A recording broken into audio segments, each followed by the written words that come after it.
Hey guys, welcome to today's video. और आज हम करने वाले हैं लीड कोड का प्रॉब्लम 1490 जिसका नाम है क्लोन एन अरी ट्री। तो बेसिकली हमें एक एन अरी ट्री दी है और हमें उसे डीप कॉपी करके रिटर्न करना है।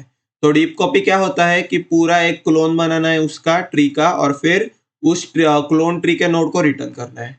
ठीक है, तो हम देखेंगे कि हम ये कैसे करने वाले हैं। तो ये खोल लिया मैंने ओपन बोर्ड और ये है हमारी ट्री।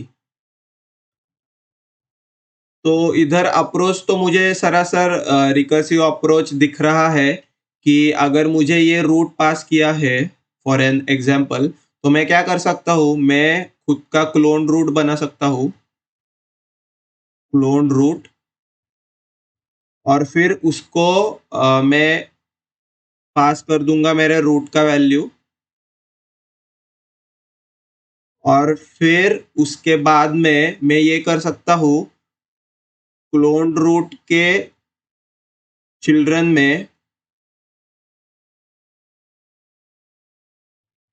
के चिल्ड्रन में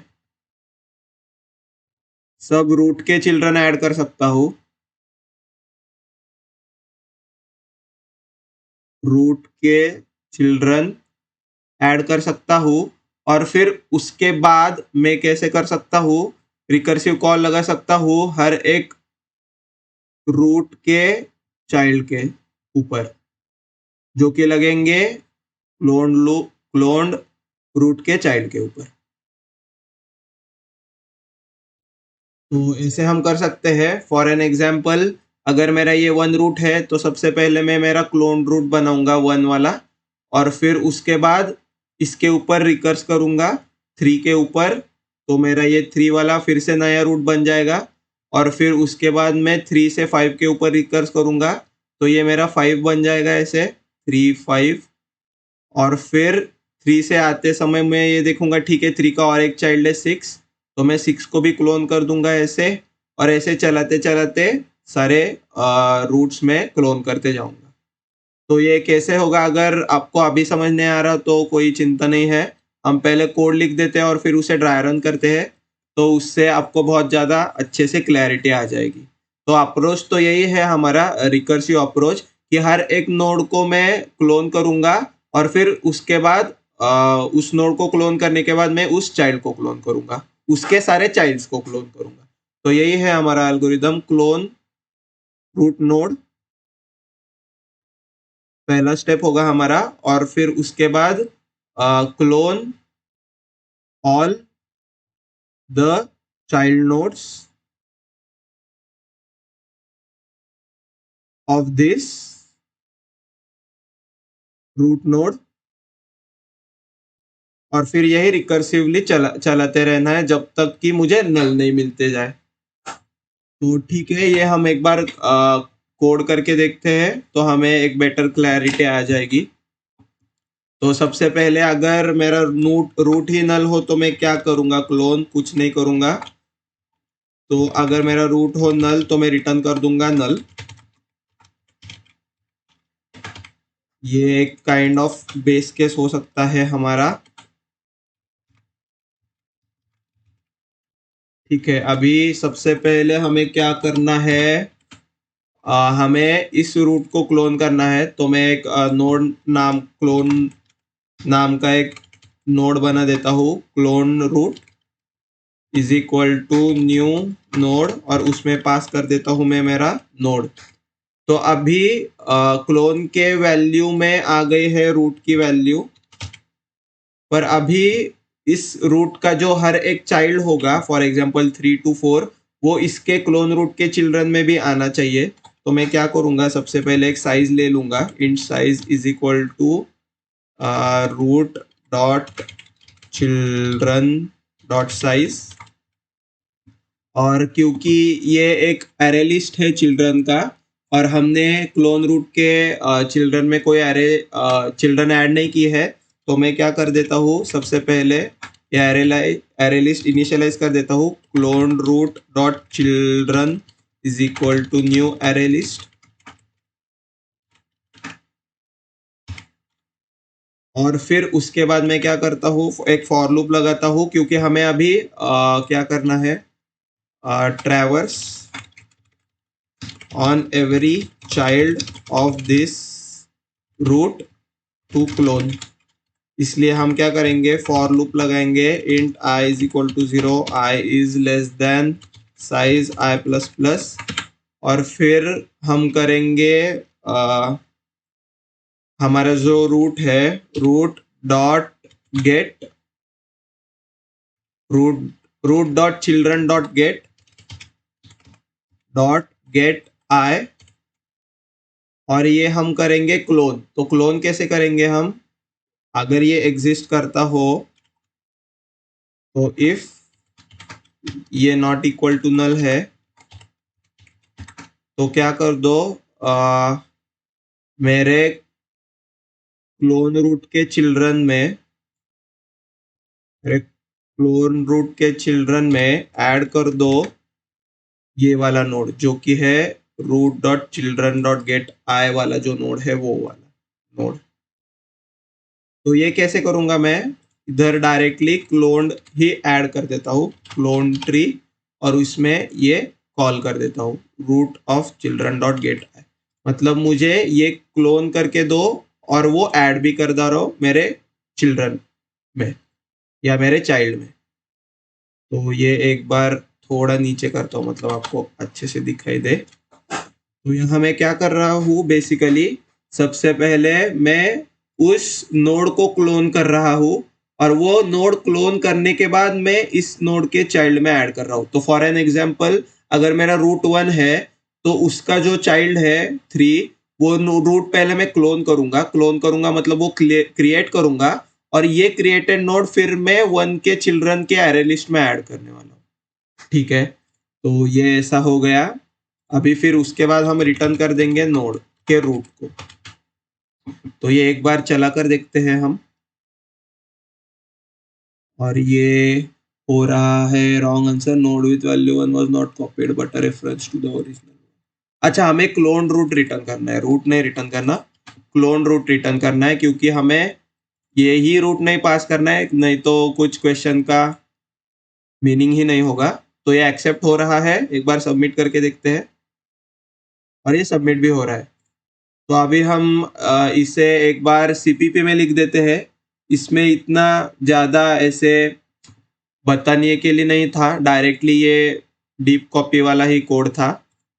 तो ये हम एक बार सीपीपी में लिखते हैं। सबसे पहले इफ नॉट रूट अगर एग्जिस्ट ही नहीं करता हो तो रिटर्न कर दो नल पॉइंटर।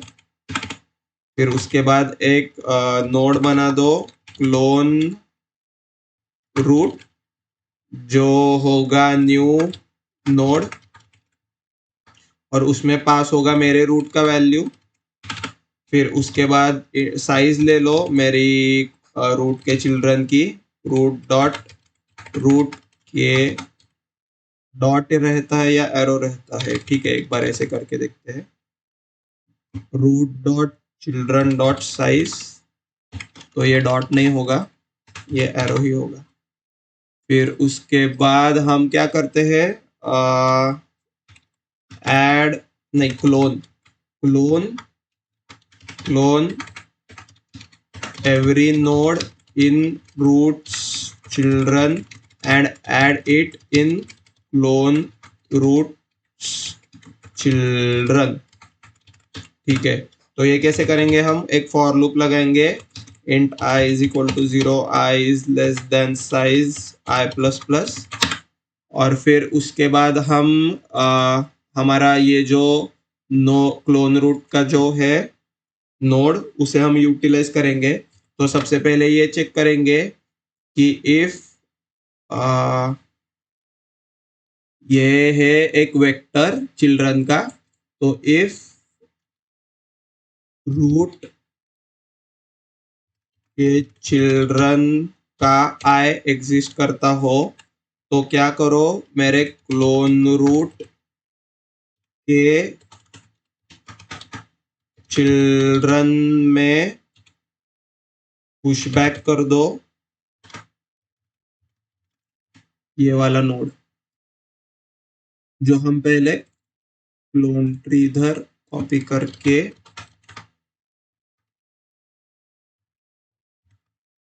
इधर कर देंगे ये पेस्ट। तो उसके बाद हमारा क्लोन करके होने के बाद हम रिटर्न कर देंगे हमारा क्लोन रूट। तो यही था कोड, एक बार रन करके देखते हैं। ओके, रूट का वैल होगा वो। अभी एक बार रन करते हैं तो ये एक्सेप्ट हो रहा है, सबमिट करके देखते हैं और ये सबमिट भी हो रहा है। ठीक है, अब अभी इसे हम ड्राई रन करेंगे, मतलब आपको बहुत अच्छी क्लैरिटी आ जाएगी इस कोड की।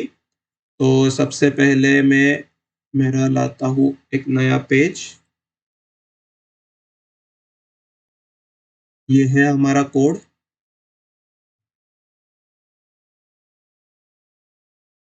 ये है हमारा ट्री।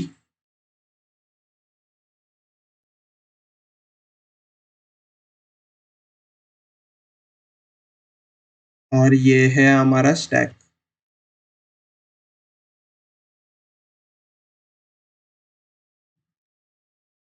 ठीक है, तो सबसे पहले हमारा रूट 1 पास हो जाता है और ये नया रूट बन जाता है इधर, थोड़ा साइड में। 1 रूट बन जाता है एज अ क्लोन रूट, जिसमें वैल्यू आ जाती है इसकी, ये रूट की वैल्यू। फिर उसके बाद हम क्या करते हैं, साइज ले लेते हैं इनके चिल्ड्रन का। तो साइज आ जाता है हमारा, साइज इज इक्वल टू 3। फिर हम 0 से ये फॉर लूप चलाना शुरू करते हैं और फिर उसके बाद हम देखते हैं कि क्या रूट का चिल्ड्रन एग्जिस्ट करता है आई का। तो ये 0th का करता है एग्जिस्ट। तो हम क्या करते हैं, क्लोन रूट के चिल्ड्रन में, मतलब इसके चिल्ड्रन में पुशबैक करते हैं और क्लोन रूट का चिल्ड्रन का आई कॉल कर देते हैं, इसलिए इधर ऐड हो जाता है 3। फिर 3 खुद क्या करता है, सबसे पहले ये नोड क्रिएट कर देता है क्लोन रूट से, इसलिए ये 3 हो जाता है क्रिएट। ये अभी तक ऐड नहीं हुआ है क्योंकि अभी तो ये रिकर्सिव कॉल लगी है हमारी। फिर उसके बाद 3 खुद क्या करता है, 3 अपना साइज लेता है चिल्ड्रन का, जो कि होता है 2, और ये चलाता है फिर से फॉर लूप अंदर का, और ये इसके चिल्ड्रन में ऐड करने के लिए जाता है 5 और लगा देता है 5 को कॉल।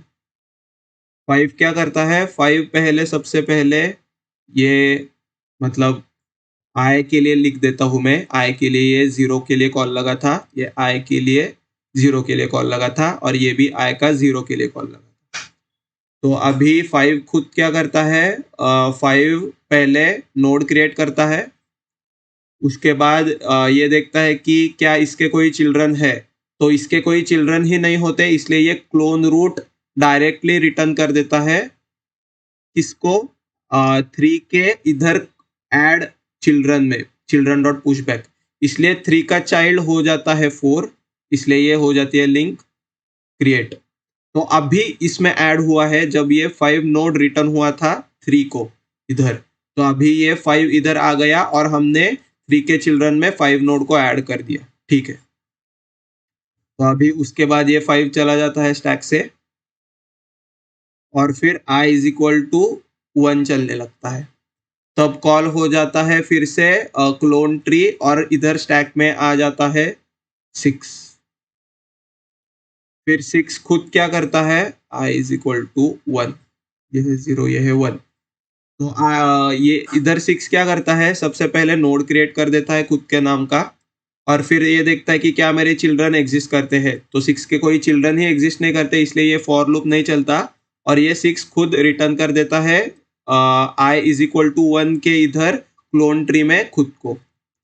तो ये जब 6 रिटर्न करता है तब हम क्या करते हैं, 3 के चिल्ड्रन में ऐड कर देते हैं इसके 6 को, इसलिए ये लिंक बन जाती है ऐसी, और 6 खुद स्टैक से चला जाता है। फिर उसके बाद क्या होता है, i इज इक्वल टू 1 चल चुका होता है 3 के लिए, और उसका साइज भी 2 रहता है, इसलिए 3 खुद क्या करता है, रिटर्न कर देता है खुद के क्लोन रूट को, जो कि है 3 1 के 0th को। इसलिए ये ऐसे हो जाती है कनेक्ट लिंक, क्योंकि अभी 1 के स्टैक में ये क्लोन ट्री में आ गया है 3 और ये हम ऐड कर रहे हैं 1 के चिल्ड्रन के लिस्ट में, इसलिए ये ऐसे 3 हो जाता है अटैच और 3 चला जाता है स्टैक से। फिर अभी 1 का आयत इटरेशन 1 चलता है और यहाँ ऐड हो जाता है 2। तू खुद देखता है कि सबसे पहले वो नोड क्रिएट करता है खुद का इधर, और फिर ये देखता है कि क्या मेरे चिल्ड्रन है, तो उसके कोई चिल्ड्रन के साइज ही नहीं रहता, 0 रहता है, इसलिए ये खुद रिटर्न कर देता है खुद को इधर क्लोन नोड में, और फिर हम ये 1 के चिल्ड्रन में ऐसे ऐड करके कर देते हैं। फिर उसके बाद नेक्स्ट इटरेशन चलता है आई का 2 और हम आ जाते हैं नोड 4 के ऊपर, कॉल लग जाती है क्लोन ट्री ऑफ 4। 4 खुद क्या करता है, अपना नोड ऐड कर लेता है इधर और फिर फॉर लूप चलाता है। पर फॉर लूप चलाने को ये देखता है कि मेरा साइज तो 0 है, तो मेरा फॉर लूप चलेगा ही नहीं, और ये रिटर्न कर देता है क्लोन रूट। ये किसको रिटर्न कर देता है, क्लोन रूट इधर क्लोन ट्री में 1 के लिए, और ये 1 क्या करता है, अपने चिल्ड्रन में पुश बैक कर देता है 4 को, इसलिए ये चिल्ड्रन में आ जाता है 4। और फिर 4 जब चला जाता है स्टैक से, तो 1 इसको ऐड करते हुए ये देखता है कि अच्छा मेरे भी तीनों के तीनों इटरेशंस चल चुके हैं, इसलिए मैं भी स्टैक से चला जाता हूँ, इसलिए 1 स्टैक से चला जाता है और हमें ये पूरा क्लोन रूट मिलता है, क्योंकि हम एट द एंड ये क्लोन ट्री वाला नोड भेज रहे थे मेन फंक्शन में, इसलिए पूरी ऐसी डीप कॉपी हो जाती है। तो आई होप गाइज आपको ये पता चल गया हो पूरा कैसा चल रहा है कोड। और एक बार हम इसे करेंगे dry run with some another tree. तो ये लिया मैंने, ये कर दिया क्लोज, ये होगा 2 4 5 6 7 8 9 10 11 और 12। ठीक है, तो सबसे पहले 2 आता है इधर और नया नोड क्रिएट कर देता है। फिर इसकी आयत इटरेशन सबसे पहले साइज डिफाइन होती है और फिर i इज इक्वल टू 0 चलने लगता है, और ये क्या करता है, clone tree of root of 0, root के चिल्ड्रन का 0th को कॉल कर देता है, मतलब 4। तो इधर स्टैक में हो जाता है 4 कॉल। फिर 4 खुद क्या करता है, 4 खुद पहले नोड क्रिएट कर देता है और फिर अपने i इज इक्वल टू 0 का कॉल चला देता है इस फॉर लूप के लिए, और ये लगा देता है कॉल 10 को। अभी 10 क्या करता है, सबसे पहले नोड क्रिएट करता है 10 और फिर उसके बाद खुद का साइज ले लेता है ये चिल्ड्रन का, पर 10 के कोई चिल्ड्रन ही नहीं होते, इसलिए ये फॉर लूप नहीं चलता और ये क्लोन रूट कर देता है रिटर्न 4 के 0th को, जिससे 4 का जो 4 नोड है वो ऐड कर देता है इस इधर उसके चाइल्ड में 10 को। ये 10 चला जाता है स्टैक से और आयत 4 की आई की फर्स्ट इटरेशन चलने लगती है, जिससे आ जाता है स्टैक में इधर 11। फिर 11 भी यही देखता है कि मेरे तो 0 चिल्ड्रन है, उसका मतलब है कि मैं डायरेक्टली मेरा नोड क्रिएट करूंगा सबसे पहले, और फिर मैं यही नोड क्रिएट करने के बाद मैं डायरेक्टली मेरा क्लोन रूट रिटर्न कर दूंगा। तो ये रिटर्न करता है इधर 4 के स्टैक के फर्स्ट इटरेशन में 11, और ये हो जाता है चिल्ड्रन के अंदर क्लोन रूट के, मतलब 4 के चिल्ड्रन के अंदर पुशबैक हो जाता है और ये लिंक बन जाती है और ये स्टैक से चला जाता है 11। फिर उसके बाद 4 की थर्ड चलती है इटरेशन आए और ये कॉल कर देता है 12 को। फिर 12 भी ये देखता है कि अच्छा मैं तो एक सबसे पहले मेरा नोड कर देता हूँ क्रिएट, और फिर उसके बाद मैं क्या करता हूँ, मैं चेक करता हूँ कि क्या मेरे चिल्ड्रन एग्जिस्ट करते हैं। तो ये मेरे चिल्ड्रन नहीं एग्जिस्ट करते, इसलिए मैं क्या कर दूंगा, डायरेक्टली क्लोन रूट कर दूंगा रिटर्न। इसलिए ये क्लोन रूट रिटर्न करता है 4 के थर्ड इटरेशन में इधर 12 को, और हम 4 के चिल्ड्रन में ऐड कर देते हैं इसे 12 को, और ये 12 चला जाता है स्टैक से। फिर उसके बाद 4 के तीनों साइज के इटरेशन चल चुके रहते हैं, और इसलिए क्या होता है, 4 खुद क्या करता है, रिटर्न कर देता है अपने आप को 2 के 0th इटरेशन को। इसलिए ये 2 के चिल्ड्रन में जुड़ जाता है इधर ऐड होते हुए। ये 2 के स्टैक में 4 होता है इधर क्लोन ट्री से रिटर्न, और हम ये ऐड कर देते हैं 2 के चिल्ड्रन में, इसलिए ये लिंक बन जाती है। तो ये 4 चला जाता है। फिर उसके बाद 2 की फर्स्ट इटरेशन चलने लगती है क्योंकि 0th इटरेशन कंप्लीट हुई है, और इधर ऐड होता है स्टैक में 5। 5 खुद क्या करता है, सबसे पहले एक नोड बनाता है अपना इससे क्लोन रूट, और फिर 5 के वैल्यू के साथ हर बार हम सेम ही वैल्यू रूट का वैल्यू डाल रहे हैं, तो वो ऑब्वियसली सेम वैल्यू का ही होगा हर बार, तो ठीक है। फिर 5 क्या करता है, अपना i इज इक्वल टू 0 चलाता है क्योंकि इसका साइज रहता है 1, और ये ऐड कर देता है इधर 9 को। 9 देखता है कि ठीक है, मैं मेरा सबसे पहले रूट नोड बना देता हूँ 9 वैल्यू के साथ, और फिर मैं क्या करता हूँ, डायरेक्टली क्लोन रूट रिटर्न कर देता हूँ क्योंकि मेरे कोई चिल्ड्रन नहीं है। इसलिए इधर रिटर्न हो जाता है 5 के i is equal to 0th iteration में 9, और ये 9 हम ऐड कर देते हैं 5 के चिल्ड्रन में, और ये 9 चला जाता है स्टैक से। फिर 5 खुद देखता है कि मेरे एक ही चाइल्ड था और मैंने एक ही बार मेरा फॉर लूप चलाया है, तो मेरा काम हो गया है, मैं रिटर्न कर दूंगा 5, जो कि है मेरा क्लोन नोड, किसको, 2 के फर्स्ट इटरेशन को। तो ये इधर 5 आ जाता है, और हम ये अटैच कर देते हैं लिंक, और 5 चला जाता है स्टैक से। फिर 2 की लास्ट इटरेशन चलने लगती है, जिससे ऐड होता है इधर 6। 6 सबसे पहले नोड अपना बना लेता है खुद इधर से, और क्या करता है, i इज इक्वल टू 1 का फॉर लूप चलाने शुरू करता है, और ऐड कर देता है 8 को इधर क्लोन ट्री को कॉल करते हुए। फिर उसके बाद क्या होता है, इधर 8 ऐड हो जाता है। तो 8 क्या करता है, सबसे पहले अपना एक नोड कर लेता है क्रिएट, और फिर ये देखता है कि क्या मेरी साइज है या क्या मेरे चिल्ड्रन है। तो इसके कोई चिल्ड्रन नहीं होते, इसलिए इसका फॉर लूप नहीं चलता, और ये डायरेक्टली रिटर्न कर देता है 6, इधर 6 के स्टैक ट्रेस में खुद को इधर 8 कर देता है रिटर्न, और हम ये 6 के चिल्ड्रन के लिस्ट में ऐड कर देते हैं 8 को, इसलिए ये लिंक ऐसी बन जाती है। फिर उसके बाद 6 अपना सेकेंड इटरेशन चलाता है 1 i इज इक्वल टू 1 वाला, और ऐड कर देता है 7 को। 7 भी ये देखता है कि ठीक है, सबसे पहले तो मैं मेरा नोड क्रिएट कर देता हूँ, और फिर मैं क्या करता हूँ, मैं डायरेक्टली मेरा क्लोन रूट रिटर्न करता हूँ क्योंकि मेरे कोई चिल्ड्रन ही नहीं है। तो इसलिए 6 के स्टैक ट्रेस में अभी इधर क्लोन रूट ने कर दिया है रिटर्न 7, और ये हम 6 के चिल्ड्रन में ऐड कर रहे हैं, इसलिए ये लिंक बन जाती है। और फिर 7 चला जाता है अपने स्टैक से। फिर उसके बाद 6 के दोनों इटरेशन चल चुके रहते हैं, इसलिए 6 भी खुद को रिटर्न कर देता है 2 के लास्ट इटरेशन में, इसलिए ये खुद को क्लोन रूट को कर देता है रिटर्न इधर, और ये हम ऐड कर देते हैं 2 के चिल्ड्रन के लिस्ट में, जो कि है ऐसे ये ऐड हो जाता है। और फिर ये 6 चला जाता है स्टैक से, और फिर 2 का भी सारा कुछ हो चुका रहता है, इसलिए 2 डायरेक्टली खुद को रिटर्न कर देता है मेन फंक्शन में,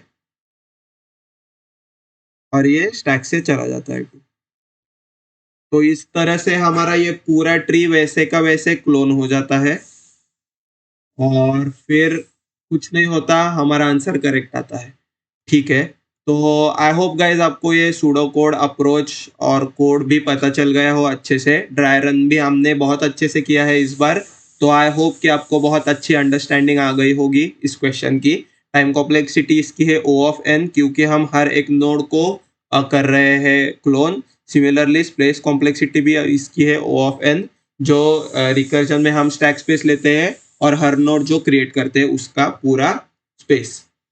तो बस आज यही था गाइस, प्लीज खुद से ड्राई रन कीजिए ये पूरा प्रॉब्लम, और खुद से कोड करके खुद से सबमिट कीजिए। ऑब्वियसली कुछ मदद लग गई तो यहाँ हम है ही आपको आपके डाउट्स या आपके सॉल्यूशन में मदद करने के लिए, पर खुद से ड्राई रन करना बहुत इंपॉर्टेंट रहता है, क्योंकि उससे ही ज़्यादा अंडरस्टैंडिंग बढ़ती है पूरे कोड की और कैसा फ्लो हो रहा है कोड उससे पता चलता है।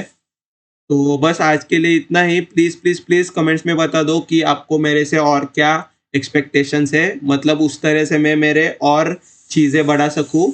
और बस इतना ही था आज के लिए। आई होप कि you like this today's video और मिलते हैं नेक्स्ट वीडियो में। Till then keep coding and keep dry running. Bye bye.